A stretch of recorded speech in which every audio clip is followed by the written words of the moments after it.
Hello! Another topic na naman mga pari ko. So, before we start, ayan ang ating topic.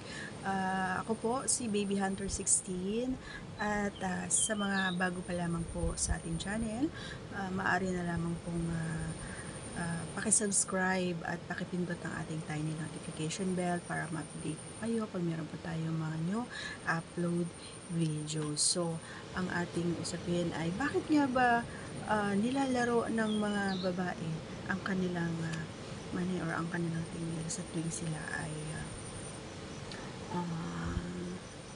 kapag sila ay ano daw. Yun ang ating topic. Kung gusto mo malaman ang ating kasagutan, maaari na lamang pong tapusin ang ating videos. Alright. So,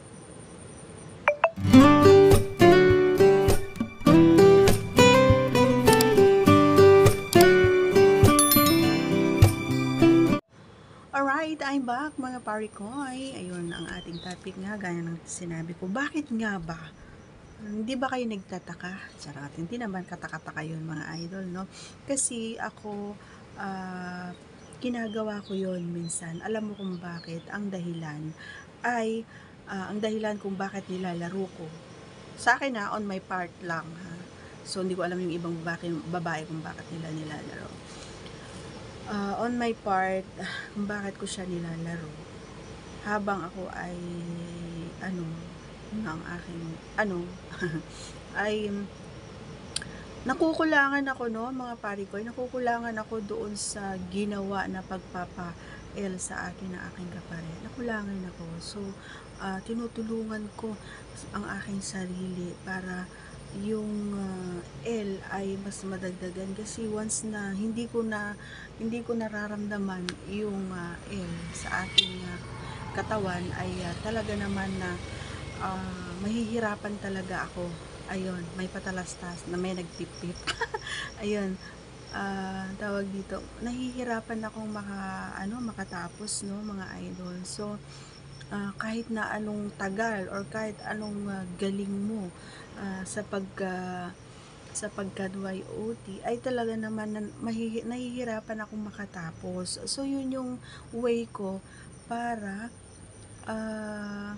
makuha ko kumbaga yung kiliti ng aking sarili, or yung matulungan ko yung aking sarili para makasabay kumbaga doon sa ginagawa ng aking kapareha. Kasi nga kapag sige lang siyang maglabas-pasok doon sa kimchi is tapos hindi naman na nilalaro ng aking kapareha yung gusto ko is kahit 10 taon ka pa dyan, char.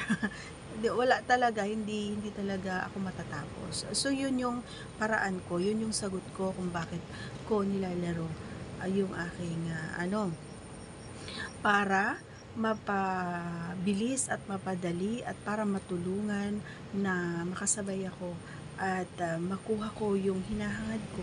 Syempre, para makatapos. Yun. Nakakadagdag kasi ng guilty at nakakadagdag ng L kapag nilalaro. Kahit ikaw ang maglaro, pwedeng mas maganda pa yun. Syempre, hindi mo naman na maasikaso yun, no? So, busy ka doon sa halimbawa sa dalawang bundok. Halimbawa rin paborito din ng kapareha mo. So, hindi